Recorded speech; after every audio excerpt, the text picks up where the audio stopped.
Voici les images à l'origine de la nouvelle polémique lancée par Donald Trump.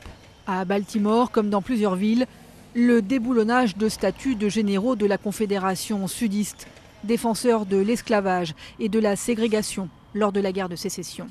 Dans un tweet ce matin, le président écrit « Triste de voir l'histoire et la culture de notre grand pays mises en pièces par le retrait de nos magnifiques statues et monuments. Tellement insensé !» Il avait déjà évoqué sa colère mardi. D'accord, alors on descend toutes les statues. Très bien, vous changez juste notre histoire et notre culture. Pour Donald Trump, il s'agit de jolies statues témoins de l'histoire nationale. Il y en a 700 dans tout le pays. Problème, ces statues, les militants d'extrême droite se les sont appropriées comme symbole de leur mouvement. À Charlottesville, c'est parce que l'une d'entre elles devait être déplacée que la manifestation a dérapé. Pour les militants antiracistes qui piétinent violemment l'une d'entre elles ici, garder ces statues, c'est entretenir les vestiges du passé esclavagiste américain. Comme l'explique le maire de cette ville d'Alabama, qui a choisi de dissimuler son monument confédéré. Ces statues renvoient le message qu'on n'a pas tiré les leçons de notre passé. Nous n'avons pas appris que tous les hommes naissent égaux. Les Américains se déchirent depuis longtemps sur le sujet. La question n'est toujours pas tranchée. Et Donald Trump, dans ce débat, ne contribue pas à apaiser les esprits. On a tous des ancêtres qui viennent, on dit, du paléolithique, donc l'Homo sapiens qui sort d'Afrique il y a environ 100 000 ans, qui atteint l'Europe il y a 50 000 ans. Après ça, il y a eu une grande vague de peuplement qui est venue du Moyen-Orient, qu'on appelle la vague néolithique, qui a amené l'agriculture en Europe, donc avec du poule génique qui vient vraiment du Moyen-Orient.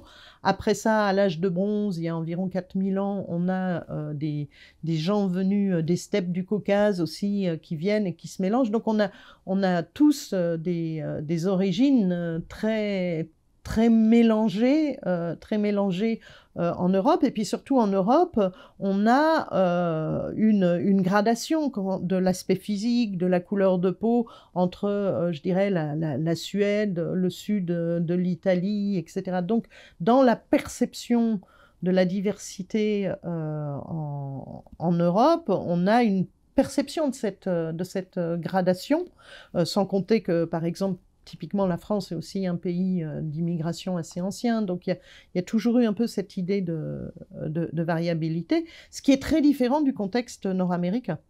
En Amérique du Nord, vous avez vraiment la population d'origine européenne, la population d'origine africaine qui ont été déportées dans le cadre de l'esclavage, et aussi les populations, entre guillemets, amérindiennes.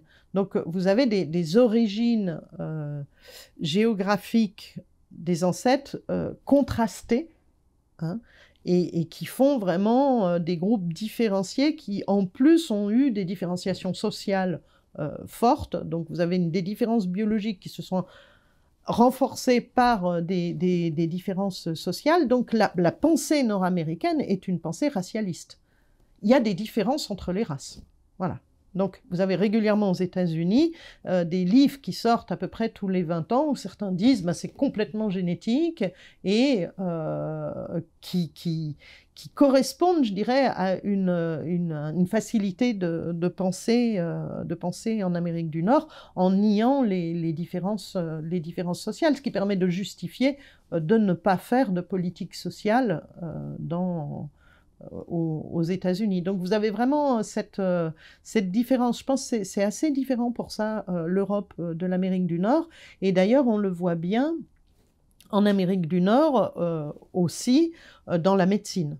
Donc dans la médecine, il y a des travaux maintenant qui se font en fonction de l'origine géographique des ancêtres des patients, que les anglo-saxons, ça ne gêne pas du tout d'employer le mot race. Et le mot race utilisé en médecine, en Amérique du Nord, c'est vraiment la race en tant que différence génétique. Il n'y a pas pour eux cette idée, je pense qu'ils n'ont pas vraiment, autant que nous, une culture historique. Aux États-Unis, il y a eu la mise en place d'un racisme d'État, notamment dans les États du Sud, qui était formalisé. Enfin, je vais prendre un exemple. Dans le Maryland, jusqu'en 1968, une personne blanche et une personne noire n'ont pas le droit de se marier. Ouais, moi, je suis né en 69, donc c'est pas quelque chose de si ancien. En ce qui concerne la France, alors je parle uniquement de la question des anciennes colonies esclavagistes. Là, depuis 1848, tout le monde est citoyen, enfin, sauf les femmes, enfin, ce qui est pas une petite exception. Voilà. Mais il faut distinguer ces colonies ayant connu l'esclavage, où le principe d'égalité citoyenne va être mis en place, avec les nouvelles colonies d'Afrique subsaharienne, d'Indochine, où va être mis en place le statut d'indigène, qui va placer donc les populations colonisées dans une situation d'infériorité juridique par rapport à la citoyenneté française, et ce jusqu'en 1945. Aux États-Unis, il faut attendre les années 60 pour que la ségrégation soit démantelée, et après on sait très bien que entre le moment où vous promulguez une loi et le moment où les normes juridiques deviennent une pratique sociale, il faut des décennies. Lorsque vous avez interdit aux gens pendant des siècles de se marier ensemble, c'est pas parce que vous autorisez leur mariage que d'un seul coup ils se marient ensemble. Voilà, donc il y a une très grande différence à ce niveau-là.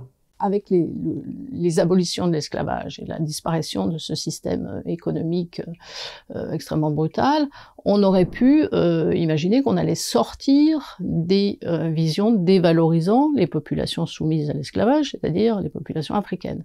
Or, on n'en sort pas, on a toujours ces représentations au XIXe siècle extrêmement dévalorisantes. Pourquoi? Parce que finalement, un autre système économique prend le relais, mais de même nature, hein, sinon de même degré, mais de même nature, c'est-à-dire un système qui entraîne toujours une domination des pays européens sur les populations africaines. Donc ce regard dépréciatif, eh bien on l'a cultivé, on l'a entretenu, hein, pour justifier, là encore, l'injustifiable, c'est-à-dire une République française qui a des valeurs de liberté, d'égalité, de fraternité, et qui soumet au travail forcé des populations, qui les prive de droits politiques, qui donc n'applique pas du tout les valeurs qu'elle est en train de développer en métropole. Voilà, donc là aussi quelque chose d'injustifiable. Et pour justifier l'injustifiable, eh bien, on retrouve ces idéologies dévalorisantes envers les populations que l'on veut dominer. Donc finalement, la colonisation prend le relais, hein, et c'est ce qui permet d'expliquer la permanence, la très longue permanence de ces visions extrêmement dépréciatives à l'égard des populations africaines. La colonisation a cassé des histoires collectives, elle a cassé des identités collectives. Et c'est très difficile, à la fois pour les gens qui sont originaires de ces cultures et qui vivent ici, mais aussi pour ceux qui vivent là-bas, de, comment dire, réussir à avoir une vision balancée des choses, c'est-à-dire à la fois de nous dire à nous, des fois, des hérités historiques, à savoir que la colonisation a comporté sa part de violence. Je n'ai pas dit qu'elle n'était que violente, j'ai dit qu'elle a comporté sa part de violence, sa part de déracinement forcé, et puis en même temps de ne pas se rabougrir dessus, vous voyez, de ne pas se faire de son histoire personnelle une sorte de ressassement perpétuel, d'une part d'une identité mythifiée, et d'autre part d'une histoire sur laquelle nous n'avons plus prise, c'est-à-dire que cette histoire est le passé. Nous ne le réécrirons pas. Même toute la repentance du monde que nous pourrons exprimer ne la réécrira pas. Et moi, je suis très sensible au fait qu'on fasse à la fois, certains diront le travail de mémoire, et pour les historiens, le travail qui consiste, à partir des documents d'archives, à mettre à jour des fois des épisodes occultés de l'histoire coloniale, parce qu'il y en a, parce qu'on n'a pas fait tout le travail. Ni sur la guerre d'Algérie, ni sur la colonisation en général, et puis qu'en même temps, d'une part, on n'aille pas vers cette forme mortifère qu'est la responsabilité collective. Et que d'autre part, on n'aille pas vers cette autre forme d'histoire mortifère qui consiste à arrêter les compteurs, si j'ose dire, et à se dire qu'il n'y a plus de vivre ensemble possible parce qu'il y a eu effectivement un conflit antérieur, sans quoi c'est l'éclatement assuré de la République. Donc je pense qu'il n'est pas fait, mais qu'il y a effectivement un certain nombre de petites sécessions qui sont perceptibles et qui les entament. Les débats qui font l'actualité sont très différents en Outre-mer et dans l'Hexagone. Dans l'Outre-mer, il y a un certain nombre de militants nationalistes, c'est d'ailleurs eux qui ont cassé les statuts de Schœlcher, abattu les statuts de Victor Schœlcher, l'abolitionniste. Eux sont dans une perspective séparatiste, d'indépendance, nationaliste aussi, et je dirais même racialiste. C'est-à-dire, voilà, si la statue de Schœlcher a été fracassée, c'est parce que, soi-disant, elle ferait de l'ombre à des esclaves révoltés. D'ailleurs, parce que Schœlcher est abattu parce qu'il est blanc et français. Voilà, donc un peu Donc voilà, on a ce mouvement-là qui existe aux Antilles et qui a des fins et des objectifs politiques qui sont pas la lutte contre le racisme, qui sont l'indépendance et qui sont même, je dirais, leur idée c'est le pouvoir aux Noirs, enfin le pouvoir à eux-mêmes, enfin qui le réclament. En France, donc on a vu beaucoup d'éléments, hein, à la fois donc ce qui a suivi donc la mort abominable de George Floyd, donc cette émotion que ça a pu créer dans la société française, et donc les mouvements donc qui ont eu lieu, alors autour aussi de l'affaire Adama Traoré. Et alors là, on a quand même le mélange de beaucoup de choses. On a quand même aussi le sentiment de personnes qui veulent transposer la situation américaine à la situation française. Bon, ce qui est quand même pas la même chose, hein. Donc les violences de policiers, ça existe. Et d'ailleurs, on l'a vu au moment de la répression du mouvement des Gilets jaunes, que celles-ci s'abattent pas en fonction de la couleur de la peau, mais aussi en fonction de la couleur du gilet. Quand je vois certains discours associatifs, moi je pense à une chose, je me dis, Victor Schœlcher revient, ils sont devenus fous. Ils sont devenus fous parce qu'à force d'essentialiser, à force d'enfermer les gens dans des cases, dans des étiquettes, on va finir par avoir une société extrêmement fragmentée. Et moi je défends très fermement à la fois l'universalisme des valeurs, des droits et des combats. Et donc le racisme, on a besoin de le combattre, quelles que soient ses expériences personnelles, quelles que soient ses expériences familiales, et on n'a pas besoin d'être noir pour combattre le racisme, on n'a pas besoin d'être juif pour combattre l'antisémitisme, et on n'a pas forcément besoin d'être homosexuel pour combattre la haine anti-LGBT. Et pour prendre une comparaison caricaturale et vraiment extrême, mais c'est pour expliquer ce que je viens de dire. Par exemple, si on fait une comparaison avec la peine de mort ou la torture. Il faut combattre la peine de mort, la torture, parce que c'est un impératif moral, un impératif politique, un impératif philosophique. Et moi, c'est le même esprit qui m'anime quand je combats le racisme, l'antisémitisme et la haine anti-LGBT. C'est un combat en faveur de droits, en faveur de valeurs, et contre ce qui est une forme de bêtise et d'obscurantisme. C'est pour ça que moi je suis vraiment contre la segmentation et des combats et des manifestations. Je pense qu'on peut même avoir des choses assez contre-productives, comme on a pu le voir au Brésil par exemple, ou aux États-Unis, où finalement, à force de trop vouloir segmenter les droits et les combats, on se retrouve à rejeter une grande partie majoritaire de la population qui peut ressentir comme une forme de captation des politiques publiques. Et ça, il y a un sociologue, François Dubé, sociologue à Bordeaux, qui a écrit un petit livre très intéressant là-dessus, sur les passions tristes, et je pense que c'est un risque qui existe, et qu'il ne faut pas négliger. le risque, c'est qu'au final, si on segmente trop, on donne l'impression de ne s'occuper que d'une partie de la population. Et donc c'est pour ça que moi j'étais très fier, par exemple, de défiler à la Marche des Fiertés, à la Gay Pride, en tant que préfet officiel, représentant de la République, pour bien montrer et illustrer que ce que nous défendons, c'est des valeurs, c'est des droits universalistes qui doivent s'appliquer à tous, et c'est pour ça qu'on combat toutes les formes de discrimination et de discours de haine. Ce mouvement donc iconoclaste, c'est sûr que c'est pas nouveau, hein, on a déjà vu ça à l'époque de la Révolution française, avec cette volonté de détruire toute trace de la monarchie et même de l'Église. Bon, moi je suis plus sur la position de l'abbé Grégoire, donc cet abolitionniste, qui considère qu'il faut conserver les vestiges du passé.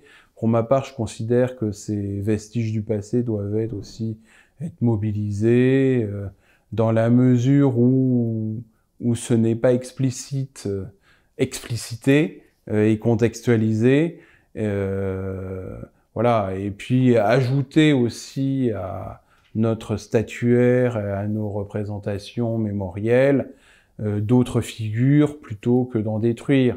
Et je pense que c'est plus intéressant de faire ce qui a été fait à Bordeaux, où des rues portant des noms de négriers, on expliquait ce qui étaient ces commerçants négriers, voilà, expliquer qui est Colbert plutôt que de détruire sa statue et de le... Voilà, on va pas faire disparaître Colbert de l'histoire, au contraire.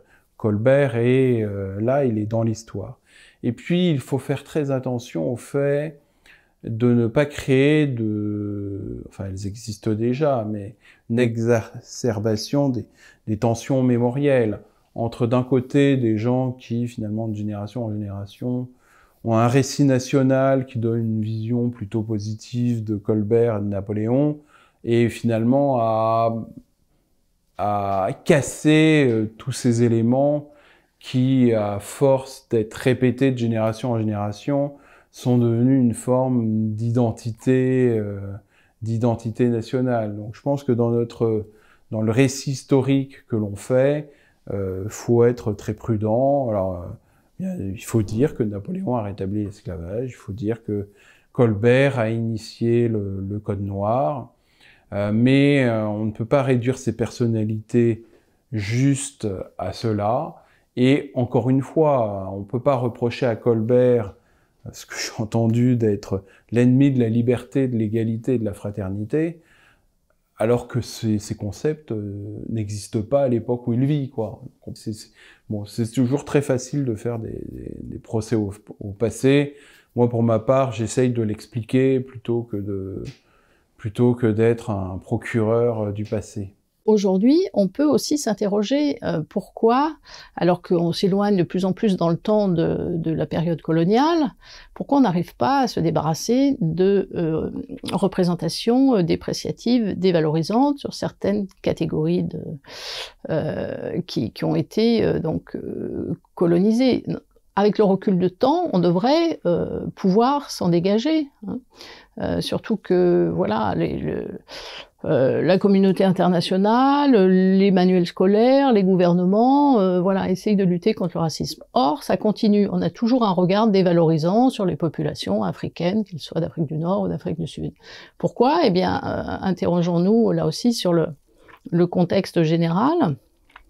Et en fait, on est toujours dans une situation de domination, hein, de l'Europe sur le reste du monde. Alors la domination n'est plus coloniale, hein, on est évidemment sorti de tout ça, mais on continue tout de même à engager des rapports économiques et politiques inégaux, hein, et on continue à acheter à bas prix les produits agricoles et minéraux qui nous viennent d'Afrique. On continue à exercer une certaine domination politique aussi dans le contexte international. Voilà, donc finalement cette domination, hein, sous une forme assez différente, puisqu'on n'est plus dans une période coloniale, cette domination, elle est tout de même toujours là. Ce qui veut dire aussi qu'elle continue à s'accompagner de représentations dévalorisantes. La culture africaine, il faut reconnaître que c'est pas une culture qui est valorisée dans nos sociétés, comme peut l'être la culture américaine, etc. Voilà. Donc on est toujours dans une situation de domination qui cultive finalement des représentations, alors certes plus aussi brutalement dévalorisantes, mais quand même, la culture africaine n'attire pas beaucoup, n'a pas beaucoup d'attrait au sein, en tous les cas, des pays occidentaux. Avant de penser à des pérennités des représentations, il y a quand même une pérennité de la reproduction sociale. C'est-à-dire que les enfants des esclaves de 1848 et les enfants des maîtres de 1848 sont pas sur la même ligne de départ face à la vie. Vous avez des gens qui ont déjà des richesses et qui en plus ont tout un capital culturel, financier, un patrimoine foncier, des stratégies matrimoniales qui permettent de renforcer cette domination. Et de l'autre côté, un certain nombre de handicaps qui rendent difficile toute ascension sociale leur permettant d'intégrer le sommet des élites. Donc voilà, alors, avant de parler des représentations, il y a d'abord une réalité sociale. Une réalité sociale qui naît de la reproduction sociale et qui finalement se perpétue de génération en génération. Vous voyez, encore de la génération de mes parents, la mère de mon épouse, donc qui est guadeloupéenne, n'est pas allée à l'école. Elle savait ni lire ni écrire. Mon père est allé à l'école. Alors, ce qui a 6 ans, on l'a envoyé à l'école, on lui a dit, il n'y a pas de place. À 7 ans, il n'y a pas de place. À 8 ans, on lui a dit, t'es trop grand. Finalement, il est allé ailleurs. Mais il a commencé sa scolarité obligatoire avec 2 ans de retard. Enfin, vous voyez, au niveau de la ligne de départ, alors que les autres sont sur la ligne de départ, lui, il était toujours dans le vestiaire. Donc, si on prenait une métaphore par rapport à une course de 100 mètres. Il y a cette, finalement, pérennité, ce phénomène de reproduction sociale qui quand même montre que les descendants de propriétaires d'esclaves ont un avantage plus grand que les descendants d'esclaves. Voilà. Alors, après, en termes de représentation, eh bien voilà, ça a une incidence sur la représentation que l'on se fait de la pauvreté et de la richesse, mais c'est aussi parce que c'est assez une réalité sociale. Alors, j'ai ouvert il y a quelques jours à peine, Peau noire, masque blanc. Je connaissais ce livre depuis des années, mais ça faisait très longtemps que je ne l'avais pas ouvert. Et j'ai retrouvé les phrases de Frantz Fanon, incisives, précises, lucides. Et c'est étrange parce que à ce moment-là, j'ai compris pourquoi ce livre, à l'époque, avait eu un écho en moi. Et j'ai compris, mais ça, je peux le dire que maintenant, aujourd'hui, qu'il rencontrait une résonance à mes questions. Pourquoi ma mère avait sur le bras un chiffre tatoué? Pourquoi j'étais environné de fantômes sans corps, sans voix, sans nom, sans visage? Pourquoi la solitude de mon père et que le mot juif ne pouvait pas, ne devait pas être une réponse.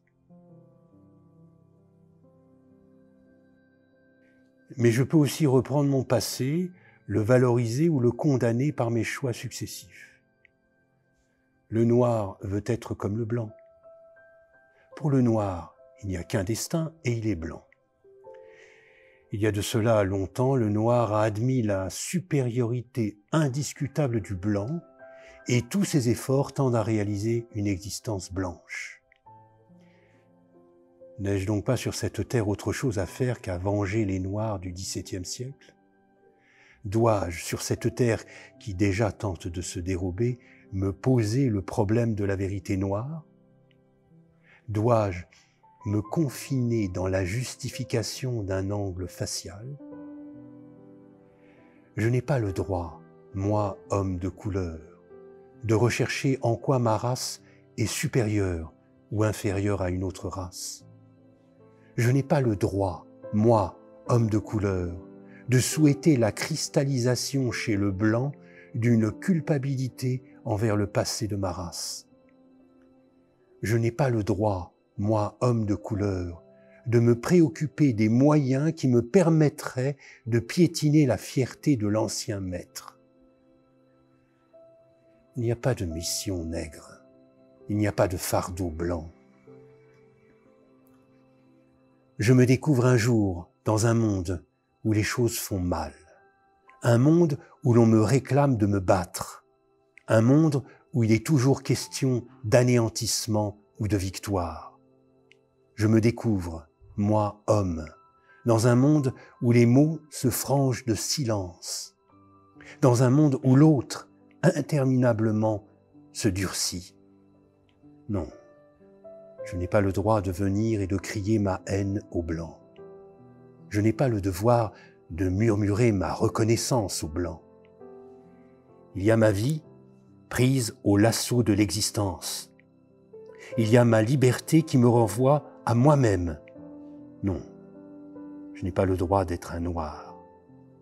Je n'ai pas le devoir d'être ceci ou cela. Si le blanc me conteste mon humanité, je lui montrerai, en faisant peser sur sa vie tout mon poids d'homme, que je ne suis pas ce Yabon-Banania qu'il persiste à imaginer. Je me découvre un jour dans le monde, et je me reconnais un seul droit, celui d'exiger de l'autre un comportement humain. Un seul devoir, celui de ne pas renier ma liberté au travers de mes choix. Je ne veux pas être la victime de la ruse d'un monde noir. Ma vie ne doit pas être consacrée à faire le bilan des valeurs nègres. Il n'y a pas de monde blanc, il n'y a pas d'éthique blanche, pas davantage d'intelligence blanche. Il y a de part et d'autre du monde des hommes qui cherchent. Je ne suis pas prisonnier de l'histoire. Je ne dois pas y chercher le sens de ma destinée. Je dois me rappeler à tout instant que le véritable saut consiste à introduire l'invention dans l'existence. Supériorité, infériorité, pourquoi tout simplement ne pas essayer de toucher l'autre, de sentir l'autre, de me révéler l'autre? Ma liberté ne m'est-elle donc pas donnée pour édifier le monde du toit? À la fin de cet ouvrage, nous aimerions que l'on sente comme nous la dimension ouverte de toute conscience. Mon ultime prière, ô mon corps, fais de moi toujours un homme qui interroge.